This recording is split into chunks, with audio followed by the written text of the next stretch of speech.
It's great living with a woman, although there are things she does, like for instance, the other day, like I feel like she overstates like where I'd be if she wasn't in my life.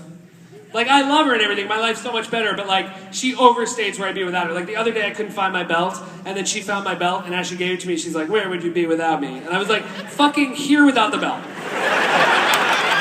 Just exactly this, minus the belt. That would be it. I'd untuck my shirt, no one would even fucking know there was no belt. But that's the thing, when like a woman dates you for like, after a year, like every woman just does revisionist history as to how fucking low you were before she met you, and how she's elevated you to like a place in humanity. Like we met at a wedding, but now I think she tells her friends, I'll be like, "Where'd you meet Seth?" She was like, "I met him in the woods. He was a feral woods person. And he came to our campsite to try to scavenge for food. And I lured him into my car with a Kit Kat and brought him into the city. And I washed him and taught him how to use a fork and knife. And he spoke in a weird Nell language, but now, thanks to me, he speaks in complete sentences." The other day as well, like I was going to the bathroom and I had a magazine. She was like, "Oh, don't bring a magazine." I was like, "Why?" She goes, "Well, then I just picture you, like, reading a magazine in the bathroom." And I was like, "Is that better than picturing me without?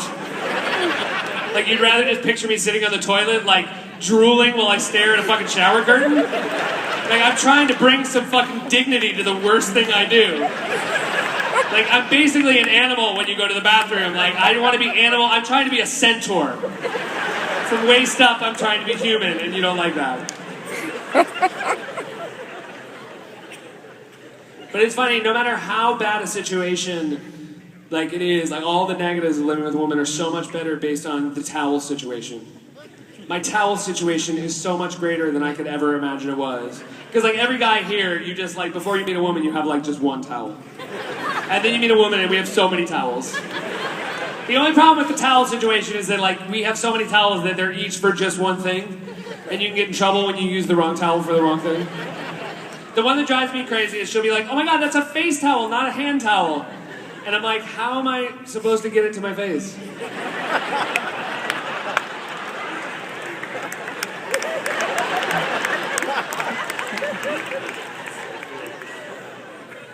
Because women don't know this, but like when you're a guy, like when you go off to college, like you hug your mom goodbye and she tells you to be safe, and then your father says, "Come with me," and he brings you to a room in the house you didn't even know you have, and he takes out like a giant skull key and opens this door, and there's a chest with the family seal, and he opens it up and he hands you a towel, and he goes, "This is your towel.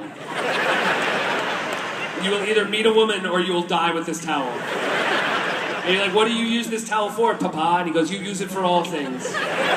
And I'm like, "So I will shower with this towel?" He goes, "Yes, you will shower with this towel." And I'm like, "What if I spill spaghetti?" "You will clean it up with this towel." "And what if the radiator leaks and there's water underneath the radiator?" "You will ball up your towel and you will stick it there."